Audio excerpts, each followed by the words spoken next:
हम्म?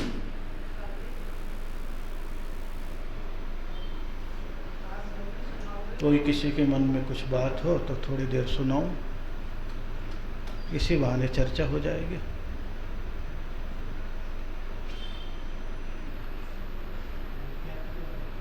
हम्म? हम्म? और कुछ?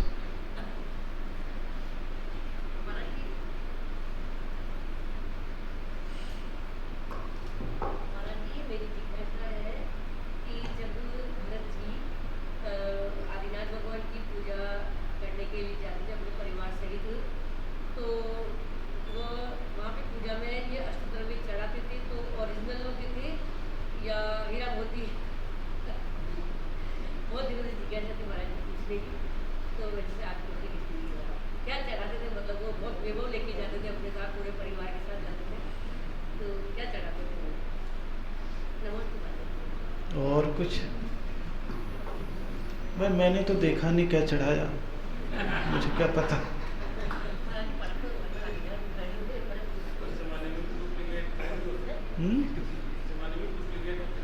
हैं? जमाना, भोग भूमि का माल तो डुप्लीकेट ही हो गया था ना, वो कर्म भूमि आ गई थी। कौन सी भूमि? कर्म भूमि। और भोग भूमि में भगवान की पूजा होती नहीं थी। कर्म भूमि में होती थी तो सब वनस्पतिज, भूमिज, जलज, कौन कौन सी चीज आती थी? वनस्पतिज, भूमिज, जलज।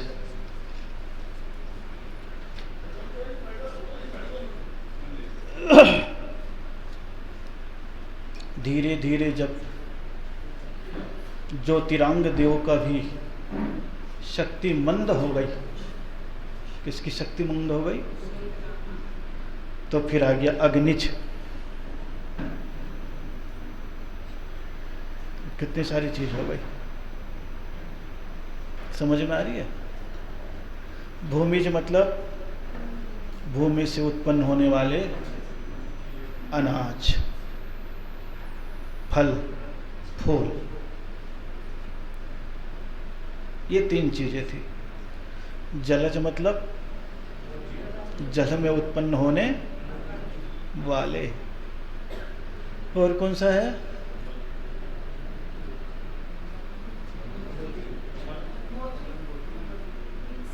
और कौन है? आप चढ़ाते भी हो? सब चढ़ाते हो? चढ़ाते कि नहीं? कमलगट्टा, अब याद आई आपको? जलज चढ़ाते कि नहीं?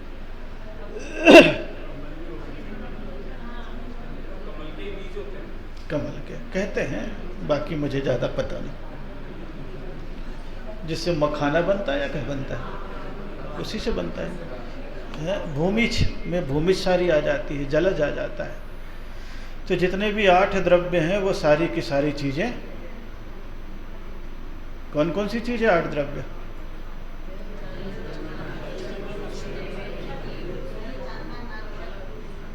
बस ये सब किससे पैदा होंगे?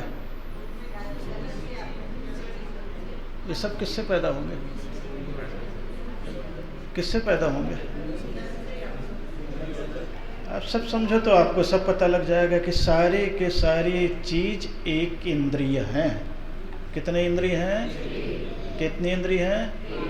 एक इंद्रिय। और भगवान की पूजा में एक इंद्रिय वस्तु की आराधना में कोई भी निषेध नहीं है। कितने इंद्रिय जीव की आराधना? अब एक इंद्रिय जीव में आप देख लो, जल आ गया कि नहीं? चढ़ाते कि नहीं? चंदन आ गया कि नहीं? कितने इंद्रिय है? अक्षत आ गया, कितने इंद्रिय है? नैवेद्य आ गया, कितने इंद्रिय से बन रहा है? पुष्प आ गया, कितने इंद्रिय है? नैवेद्य हो गया, पुष्प। दीप आ गया, कितने इंद्रिय है? फल आ गया, कितने इंद्रिय है? खिचड़ी आ गई, वो कितने इंद्रिय है? सब एक इंद्रिय है। कितने इंद्रिय है? इसलिए सातवीं प्रतिमाधारी तक, कितनी प्रतिमाधारी तक? सातवीं प्रतिमाधारी तक भगवान की पूजा एक इंद्रिय सामग्री से कर सकते हैं। कितनी इंद्रिय सामग्री से? एक इंद्रिय सामग्री से। ये विशेषता दे दी है। इसलिए जब भरत चक्रवर्ती भी भगवान की पूजा करता था तो दिव्येण चुन्नेण दिव्येण गंधेण दिव्येण फूवेण दिव्येण नाणेण दिव्येण दीवेण दिव्येण धूवेण, सारी चीजें उसमें आ गई। जब भी आप भगवान के पास चैत्य भक्ति पढ़ते हो, कौन सी भक्ति पढ़ते हो? संस्कृत में, प्राकृत में? प्राकृत में। किसमें पढ़ते हो? उसमें सारी चीजें आपको मिल जाएगी, लिखी हुई मिल जाएगी कि नहीं मिलेगी? अब उस समय पूजा किया था चैत्य भक्ति, तो बोले नंदीश्वर द्वीप में जाता था तो देवता लोग लाते थे, वो दिव्य था। कौन सा था? दिव्य था, क्योंकि वो तो हो गया काम उनका, हो गया कि नहीं? लेकिन हम मनुष्यों क्या कर्म भूमि है, इसलिए जो कर्म करके पैदा होता है उससे आराधना करते हैं। और उनके जीवन में कौन सा है? कल्पना से जो वस्तु आ जाती है। बस मनुष्य और देवताओं में इतना अंतर होता है। इसी चीज के लिए तो आदिनाथ भगवान कितने महीने तक घूमते रहे आहार के लिए? कितने महीने? बोले जब तक मुझे कोई नमोस्तु नहीं बोलेगा तब तक मैं खाने वाला, जब तक पूजा नहीं करेगा तब तक आहार लेने वाला, जब तक उच्चासन नहीं देगा तब तक खाने वाला। और इस चीज के इंतजार में कितने महीने गुजार दिए? कितने महीने? हम लोग बड़े किस्मत वाले हैं, बने बनाए रास्ता मिल गया, चुपचाप यूं गए, खाया पिया 9-2। सोचो, रास्ता बनाना कठिन होता है, रास्ते पे चलना कठिन नहीं होता है। आदिनाथ भगवान ने क्या बनाया? रास्ता बनाया। मजा कौन ले रहा है? हम ले रहे हैं। हमें क्या मेहनत करनी पड़ी है? बताओ, क्या मेहनत करनी पड़ी? कुछ करनी पड़ी मेहनत? ना, कुछ नहीं ना। वो तो संकल्पगत जो मार्ग अपनाया, मार्ग अपनाने के बाद भी कठिनाई। क्या अपनाने के बाद? मार्ग अपनाने के बाद भी। एक तो भोजन न खाओ, उपवास ले लो, कोई बुरा नहीं लगेगा आपको। लेकिन खाने के लिए जाओ और अंतराज आ जाए तो गड़बड़ मामला है ना।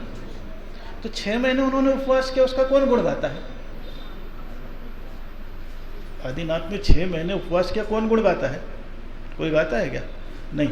लेकिन 6 महीने विधि नहीं मिली, उसके लिए पूरी चर्चा है। किसके लिए चर्चा है? विधि नहीं मिली। और विधि यही थी, नवदा भक्ति। कितनी भक्ति? बस मुनिराज के सामने 9 भक्ति है और भगवान के सामने अष्टद्रव्य आराधना। कितनी आराधना? कितनी आराधना? आराधना है कि नहीं? सारी चीजें, ये सारे के सारे आराधनाएं हैं। क्या है ये? आराधना। तो उस समय भी भगवान की पूजा कितने द्रव्य से होती थी? अष्टद्रव्य से होती थी। कितने द्रव्य से? ओरिजिनल होती थी। कौन सी होती थी?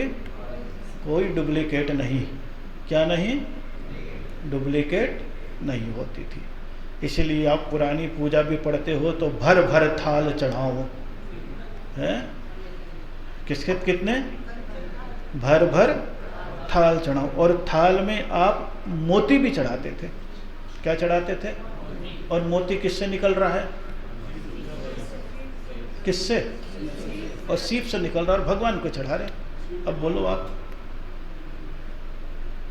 साक्षात मोती से निकल रहा है, फिर भी उपयोग, फिर भी उपयोग। और बाकी चावल नैवेद्य, दीप, धूप, फल, अर्घ, ये किससे निकल रहे हैं? एक इंद्रिय से। किससे निकल रहे हैं? इसका मतलब क्या हुआ? अब खोपड़ी घुमाते जाओ।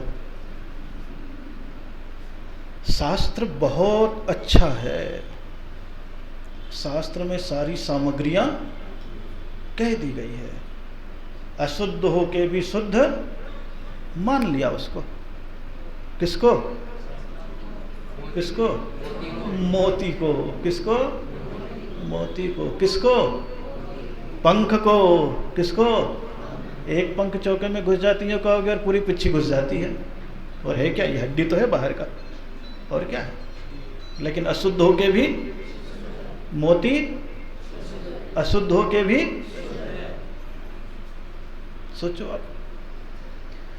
तो जहां हमें जरूरत पड़ी उसे हमने मान लिया, और जहां दिखने लग गया तो छोड़ दिया। यही तो मिथ्यात्व आ जाता है, ऐसी तो मिथ्यात्व आ जाता है। मिथ्या मतलब झूठा, जहां झूठी धारणा बन गई। कौन सी धारणा बन गई? झूठी धारणा बन गई। क्या भगवान को अगर एक इंद्रिय चीज भी चढ़ाएंगे तो पाप लगेगा। क्या लगेगा? पाप लगेगा। और जैन दर्शन कहता है ये तुम्हारी गलत धारणा है। अगर आगम को देखोगे तो, किसको देखोगे तो? आगम को। और मान्यता को देखोगे तो जो चल रही है सो, जो चल रही है सो चल रही है। तो आगम अलग चीज है और मान्यता अलग चीज है। आजकल ज्यादा धर्म किससे चलता है? मान्यता से चलता है। किससे चलता है? मान्यता से चलता है। पहले किससे चलता था?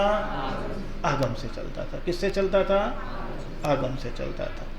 जब तक आगम से चलता रहा तब तक कोई टेंशन नहीं था, और जब से मान्यता से चलने लग गया तब से टेंशन ही टेंशन हो गया है। और ये 100% सत्य है। कितने परसेंट? 100% सत्य है। भीतर से तुम मानोगे लेकिन बाहर से नहीं स्वीकारोगे। क्या? भीतर से मानोगे लेकिन बाहर से नहीं स्वीकारोगे। क्यों? क्योंकि उसी व्यवस्था में जी रहे हो। किस में जी रहे हो? उसी बाहरी व्यवस्था में जी रहे हो। इसलिए ये भी बड़ा कठिन काम है।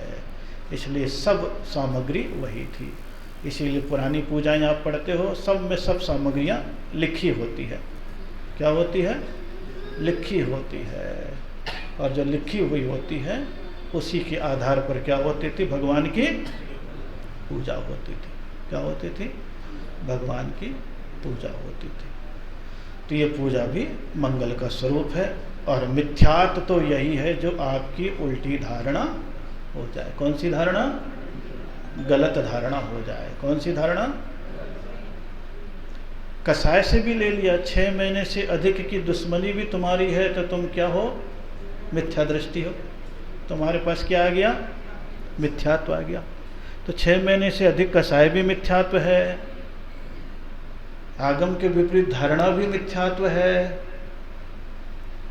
वीतरागी परमात्मा को छोड़ करके अन्य को भगवान मानना भी मिथ्यात्व है, तत्व के प्रति अरुचि भी मिथ्यात्व है। किसके प्रति अरुचि? तत्व के प्रति अरुचि भी मिथ्यात्व है।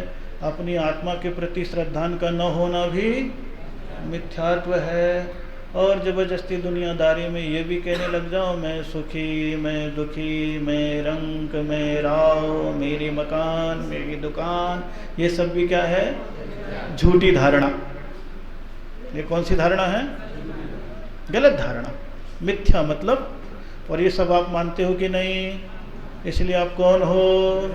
मैं किसको सुना रहा हूँ? हे भगवान, फालतू दिमाग खपा रहा हूँ। क्या खपा रहा हूँ?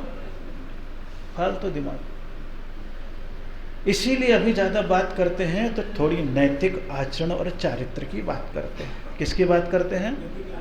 नैतिक आचरण, चारित्र की बात करते हैं कि तुम्हारा अगर चारित्र, बाहर का कैरेक्टर बदल जाए, आचरण बदल जाए तो धीरे धीरे तुम्हारा जीवन भी बदल जाए। धर्म करते रहो और आचरण न बदले बाहर का, तो महावीर कहते हैं अभी मामला गड़बड़ है। इसीलिए मिथ्यात्व की बात आपको ज़्यादा नहीं बताते हैं, आपको उतना ही बताते हैं बस रागी द्वेषी देवी देवता और कसाय का अभाव। बाकी परिभाषा बहुत लंबी चौड़ी है। संसार के भ्रमण का सबसे बड़ा कारण क्या है? क्या है? मिथ्यात्व। और मिथ्यात्व भी बड़ा कारण कब बन जाता है? जब उसके साथ कसाय जुड़ जाती है। क्या जुड़ जाती है? कसाय जुड़ जाती है। अगर कसाय के साथ मिथ्यात्व है तो नीचे ले जाता है। किसके साथ? कसाय के साथ मिथ्यात्व है तो नीचे ले जाता है, और बिना कसाय के मिथ्यात्व है तो ऊपर तक भी पहुंचाता है। कहाँ तक चला जाता है? लो। कहाँ तक चला जाता है? तो यानी मिथ्यात्व अलग चीज है और कसाय। इसीलिए पहले क्या छुड़ाते हैं? कसाय छुड़ा रहे हैं आपको। क्या छुड़ा रहे हैं? कसाय छुड़ा रहे हैं। तो धारणा तो अपने आप ही क्योंकि कसाय मजबूत हो जाती है। क्रोध, मान, माया, लोभ, ये क्या है? कसाय है। ये बांध देती है आपको। मिथ्यात्व आपको संसार में लटकाता है, भटकाता है, लेकिन निकाल भी जल्दी देता है। निकाल भी, एक बार मन बदला आत्मा निकल गई। लेकिन कसाय जहाँ बैठ जाए वहाँ मन का बदलना बड़ा मुश्किल होता है। इसलिए सब जगह क्या कहते हैं आपको? अरे कसाय तो छोड़ो। क्या छोड़ो? फिर कहते मिथ्यात्व तो छोड़ो। फिर क्या कहते हैं? अरे नियम तो लो। ये सब चीज़ें आपको कहाँ लगाने के लिए? धर्म मार्ग में लगाने के लिए। इसलिए यहाँ पर पूजा की जो भी चीज़ें थी वो सारी चीज़ें भगवान के पास नियम से चढ़ाई जाती थी। और कितने प्रतिमाधारी तक? 7वीं। क्योंकि 7वीं प्रतिमाधारी तक खेती कर सकता है। क्या कर सकता है? और जो प्रतिमाधारी खेती कर सकेगा तो एक बार खेत में कितना अनाज बोएगा? सोचो, 1 एकड़, 2 एकड़, 5 एकड़ तक भी बोलेगा। और बोएगा तो 4 महीने में क्या करेगा? काटेगा। जब इतना बड़ा आरंभ कर सकता है तो फिर तो ये छोटी मोटी चीज है। सोचो तो शास्त्र कितना गहरा है। क्या गहरा है? शास्त्र कितना। लेकिन अभी शास्त्र की बात ज्यादा बता दो तो क्या हो जाएगा? फूट खपड़िया जाए। क्या जाए? फूट खपड़िया मतलब लड़ाई हो जाएगी। क्या हो जाएगी? अभी लड़ाई हो जाएगी। फिर मिथ्यात्व एक कोने में रह जाएगा और कसाय सामने आ जाएगा। मिथ्यात्व कहाँ रह जाएगा? एक कोने में, और कसाय सामने आ जाएगी।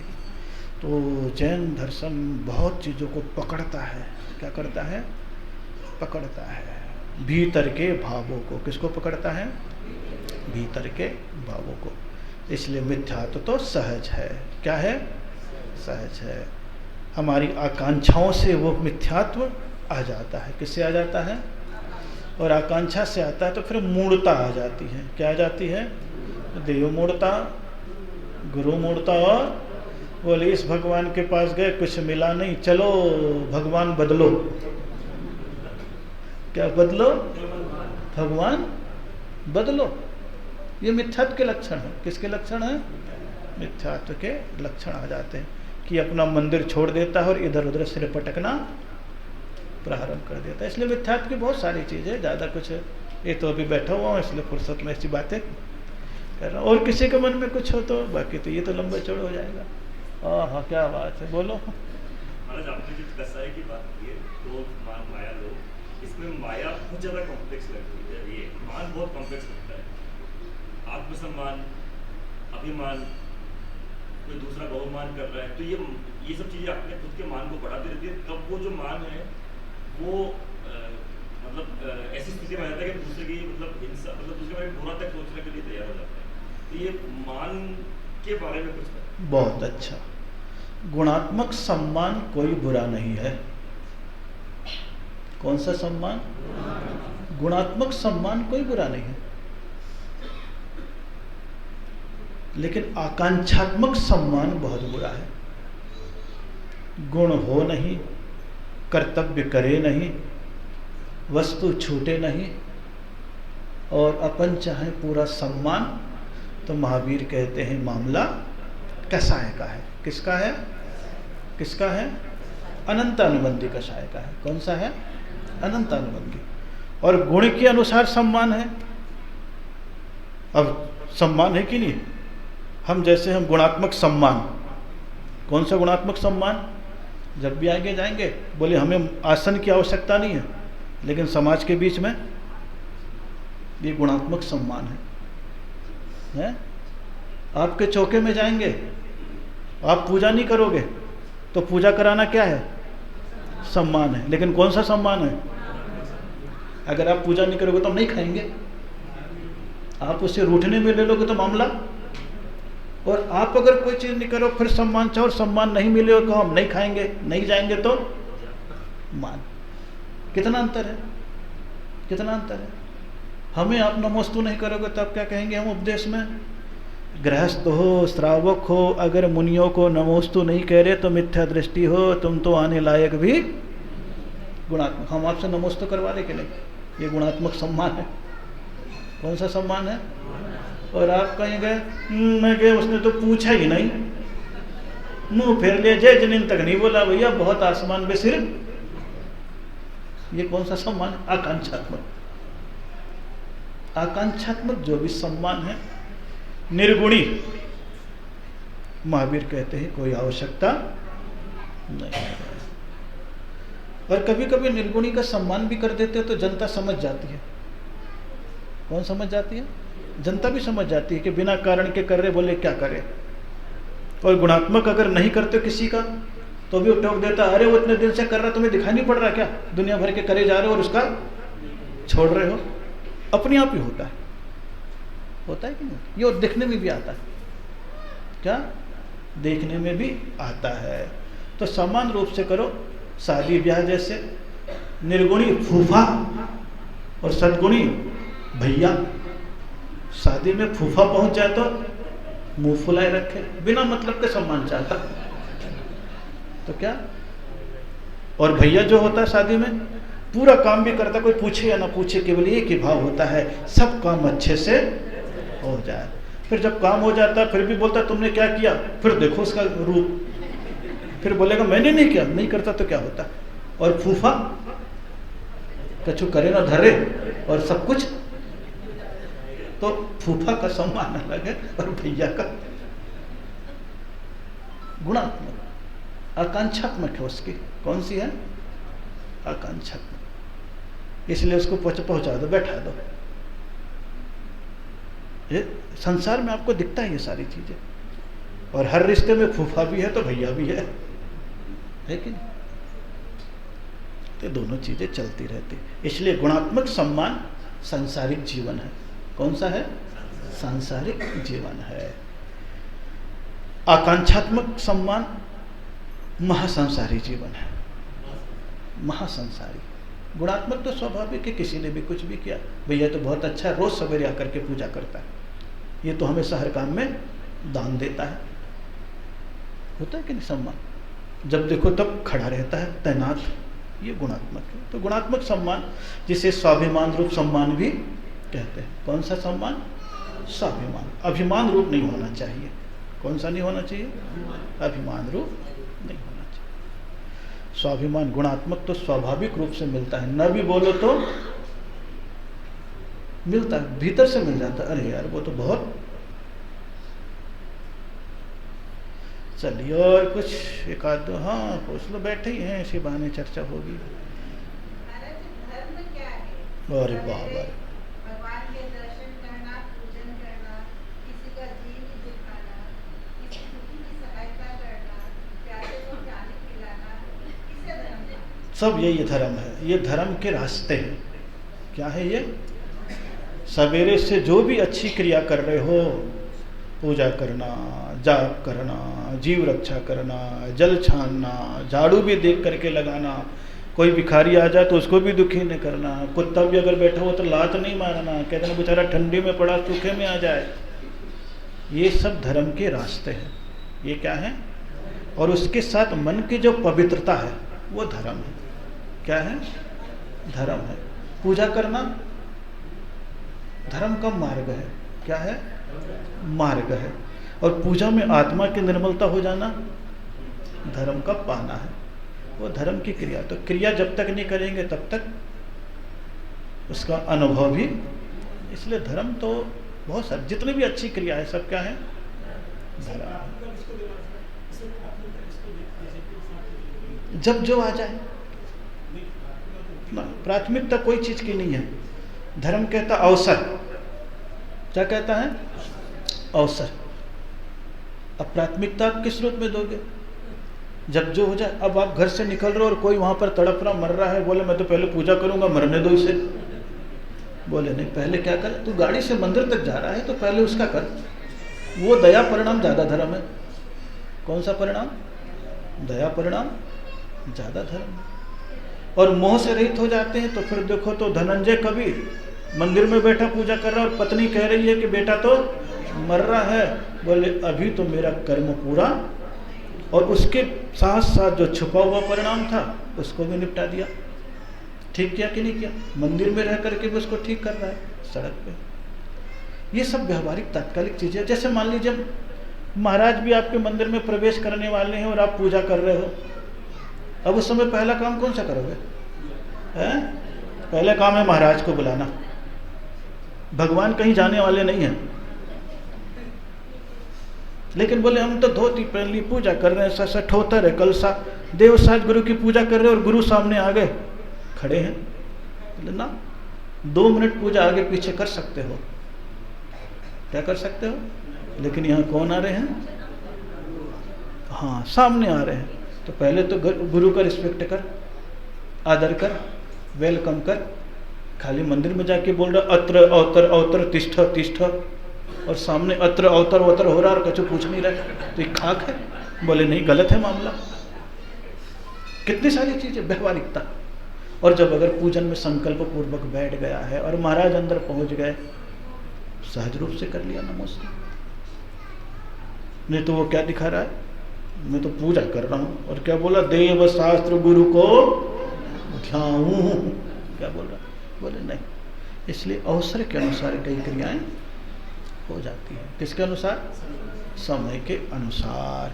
नहीं तो बोले हमारे तो पूजन करने का नियम है 10 बजे तक, 11 बजे तक, और महाराज आ गए, बोले चर्या तो हम दोपहर में कराएंगे। बोले 10 बजे तक तो मेरे पूजन का नियम है। बोले ना, पहले चर्या निभा, भगवान कहीं जाने वाले नहीं है। तो चर्या, इसलिए पहला धर्म कौन सा है? देव पूजा है या गुरु उपास्ति? पहला धर्म गुरु उपास्ति है। आदिनाथ भगवान ने सबसे पहले क्या करवाया? गुरु उपास्ति आहार। उसके बाद उपदेश दिया देव पूजा। लेकिन फिर अब कौन सा देने लगे हैं? क्यों? क्योंकि 24 घंटे साधु रहने वाले नहीं हैं, इसलिए तो घर में है, मंदिर बना हुआ, इसलिए पहला कर्तव्य कौन सा है? देव पूजा कर ले। पहला काम वो कर, फिर उसके उपरांत दूसरा काम कर। तो समय के अनुसार कुछ चीजें आगे पीछे होती रहती है, जिसमें अश्रद्धान और उपेक्षा नहीं होनी चाहिए, श्रेष्ठ क्रियाएं होती रहनी चाहिए। इसलिए देव पूजा भी है, गुरु उपास्ति भी है। और अगर तुम्हारे पास मंदिर भी नहीं है, महाराज भी नहीं है, तो बोल स्वाध्याय कर ले, कम से कम जिनवाणी तो। और पढ़ना भी तुम्हें नहीं आता है तो बोले नियम तो ले ले, संयम। क्या ले ले? संयम ले ले। और भी नहीं आता तो बोले अपनी इच्छाओं को रोक, फालतू घूम रहा है, तप हो गया है। और ये सब भी कुछ नहीं कर पा रहा है तो भैया जितना तो कमा रहा है तो कम से कम थोड़ा बहुत तो सब कर्तव्य लेन से बताए हैं। लेकिन जब कभी बात आएगी तब, अभी तो अपना छोटी मोटी चर्चा चल रही है, ये सब आगे की चर्चा है थोड़ी सी। पहले तो नैतिकता आ जाए, क्योंकि धार्मिकता तो बहुत है, नैतिकता भी आनी चाहिए। और जब नैतिकता के साथ धार्मिकता आ जाती है तो फिर तो उसकी पावनता के लिए बहुत सारे सूत्र अलग अलग बताएगा, और सब सूत्र बताएगा, सब किताबों में लिखा हुआ है। तो ये सारी चीज़ें हैं। चलिए, इसी बहाने थोड़ी देर चर्चा हो गई, क्योंकि आज सारे लोग यात्रा पे गए थे और फिर भी काफ़ी लोग आ ही गए, बहुत बचे हुए हैं। हैं? कितने बच्चे भी बहुत बच्चे हुए हैं, और अच्छी बात है। इसी बहाने थोड़ी देर आज तो डबल चर्चा हो गई। इधर से 4 बसें गई तो सवेरे 2 बसें आ गई, उनको निपटारा करना पड़ा। करना पड़ा कि नहीं? क्यों महावीर जी हैं? कर रहे कि नहीं कर रहे थे पूरा? हैं? चलो एक संचालक और तैयार हो गए, एक गया दूसरा तैयार हो गया। हो जाता है कि नहीं? हर कार्य के लिए हर व्यक्ति कहीं ना कहीं कोई ना कोई बैठा ही रहता है। अवसर आता है वैसे ही वैसे काम आ जाता है, अपने आप ही होता है। और यही तो सहज क्रियाएं होती है। तो सहज सवेरे कभी हो गया, अभी कभी। अब कमल खिला इतने देर में, पहले खिला लेता।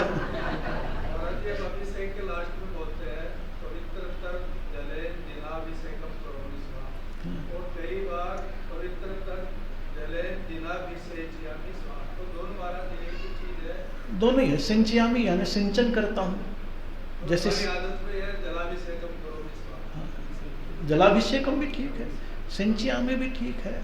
अभिषेक में सम्मानजनक शब्द है, और सिंचित शब्द जरा सा खेती बाड़ी वाला हो गया है, लेकिन संस्कृत शब्द का अर्थ वही होता है, सिंचयामी। अभिसिंचयामी यानी अभिषेक का मैं जल सिंचित करता हूँ, डालता हूँ। क्या करता हूँ? जैसे खेत में पानी का क्या करते हो? सींचते हो। क्या करते हो? पानी सींचने का मतलब डालना, सींचने का मतलब बस उसी प्रकार भगवान के मस्तक पर क्या डालना? अभिसिंचयामी, मैं भगवान के अभिषेक का जल सिंचित करता हूँ। ये सब बातें। चलिए हो गया। हाँ आपस में, हाँ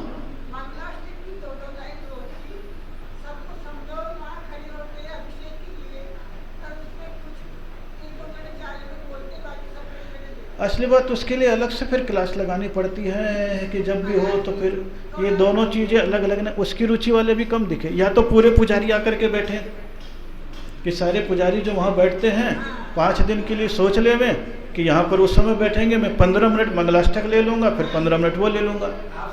8:30 बजे आ जाओ, बिल्कुल 8:30 से 8:45 बजे तक वो ले लूँगा, 9 बजे से फिर जनरल ले लूँगा, दोनों का काम हो जाएगा। तो सब कुछ मैं अकेले नहीं सिखा सकता ना। मंगलाष्टक बोलते जा रहे हैं, उसका अर्थ नहीं, बड़ा अच्छा अर्थ है उसका, तो अर्थ सबको मालूम है, लेकिन वो शब्दात्मक नहीं है। लेकिन अरिहंतो भगवंत इंद्र महिता सिद्धा सिद्धीश्वरा आचार्या जिन शासनोन्नति करा पूज्या उपाध्याय का श्री सिद्धांत सुपाठ्य का मुनिवरा रत्नत्रयाराधका पंचैते परमेष्टिनः प्रतिदिनम कुर्वन्तु ते। अब इसमें क्या समझ में नहीं आया? अरिहंतो भगवंत इंद्र सिद्धा सिद्धीश्वरा आचार्य जिन शासनोन्नति करा, सीधा सीधा है ना। पूजा उपाध्याय का श्री सिद्धांत सुपाठ्य का मुनिवरा रत्नत्रय आराधका, सब चीजें मालूम है कि नहीं? पंचैते परमेष्टिनः प्रतिदिनम, यह परमेष्टि तुम प्रतिदिन क्या करो? मंगल करो। क्या करो? तो अभी आप मंगल बोल ही रहे थे ना, है? गुरु मंगलम, गुरुवाणी मंगलम, जनवाणी मंगलम, ये सब क्या है? इसी का रूप है। तो कितना सरल हो गया, है कि नहीं सरल? लेकिन जब आपको बताएंगे तो पूरी बता देंगे, है? कैलाश वृषभर्ष, अभी क्या है? पूरे तीर्थों के नाम आ गए। इसमें कुछ थोड़ी ना, कुछ भी थोड़ी ना, सहज रूप से। और आगे जो है फिर बताता जाऊंगा, आज ही सब बता दूंगा तो 11 बज जाएंगे। आज तो खत्म कर